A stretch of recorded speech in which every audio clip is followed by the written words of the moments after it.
बुदाई, मुस्कान का भिक्षु। बहुत समय पहले चीन के एक छोटे से गांव में एक भिक्षु रहता था। उसका नाम था बुदाई, लेकिन गांव वाले उसे उसके नाम से नहीं बुलाते थे। वे उसे बुलाते थे हंसते हुए भिक्षु या मलमल की मुस्कान वाला संत, क्योंकि उसके चेहरे पर हर पल एक शांत मुस्कान रहती थी, कभी हल्की, कभी गहरी, कभी खिलखिलाहट में बदलती हुई, लेकिन हमेशा सच्ची। बुदाई हमेशा अपनी पीठ पर एक बड़ा सा थैला लेकर चलता था। थैले में क्या है कोई नहीं जानता था। कुछ कहते थे उसमें अनाज है, कुछ कहते खिलौने, कुछ कहते शायद खाने का सामान, लेकिन सच तो ये था कि उस थैले में वही चीज होती थी जिसकी किसी को उस समय सबसे ज्यादा जरूरत होती थी।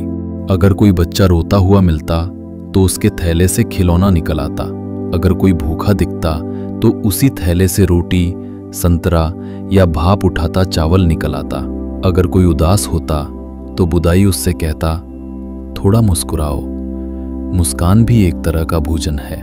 लोग ये देखकर हैरान रहते कि बुदाई जरूरत के हिसाब से सब कुछ कैसे निकाल लेता है, लेकिन कोई ये समझ नहीं पाता था कि उसके थैले में वस्तुएं नहीं थीं, उसमें दयालु हृदय की शक्ति थी।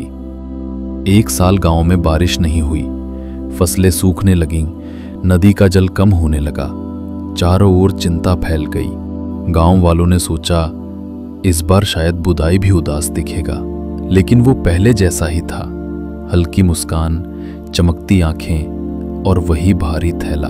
लोगों ने उससे पूछा, बुदाई तुम चिंतित क्यों नहीं हो, गांव पर संकट है। बुदाई हंसा, धीरे से अपना थैला नीचे रखा और बोला, जब जीवन कठिन हो तभी मुस्कान की सबसे जरूरत होती है। मैं अपनी खुशी संकट के आने पर नहीं छोड़ता, क्योंकि खुशी ही तो संकट से बाहर निकालती है। उसने अपना थैला खोला। इस बार उसमें खाने का सामान नहीं था, इसमें था हौसला। उसने सबको एक एक छोटी सी लकड़ी की गुड़िया दी जो मुस्कुरा रही थी। लोगों ने पूछा, ये क्या है? बुदाई बोला, जब भी डर लगे इसे देखना, ये याद दिलाएगी कि मुस्कुराना मत छोड़ना।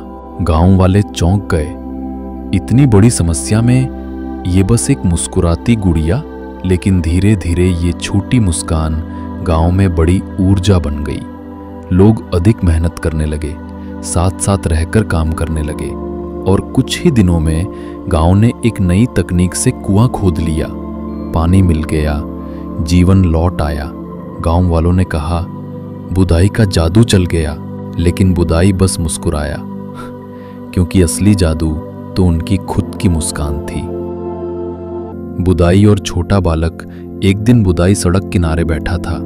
उसके पास एक छोटा बालक आया, उदास, चुप और तनाव में भरा।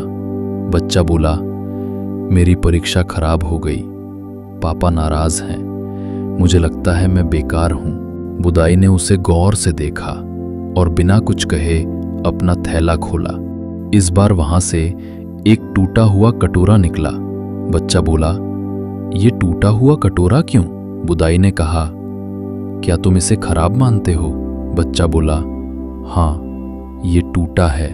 बुदाई ने कहा, लेकिन अगर मैं आज भूखा हूं और मेरे पास खाने के लिए कुछ है पर बर्तन नहीं, तो ये टूटा कटोरा भी मेरा जीवन बचा सकता है। बालक चुप हो गया। बुदाई ने कहा, इंसान कटोरे जैसा है, कभी हम पूरे होते हैं, कभी टूट जाते हैं, लेकिन टूटना बेकार होना नहीं होता। तुम्हारे अंदर अभी भी मूल्य है, बस तुमने उसे देखा नहीं।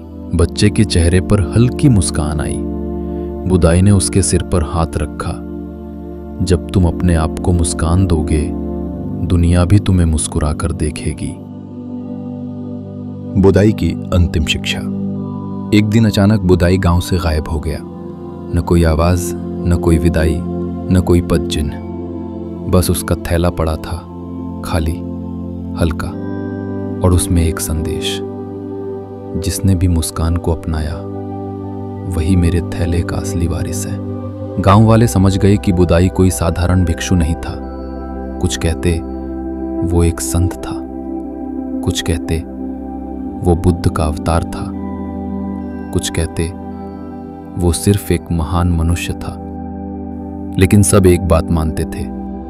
बुदाई ने सिखाया कि सच्ची संपत्ति मुस्कान है और सच्चा जादू दयालुता।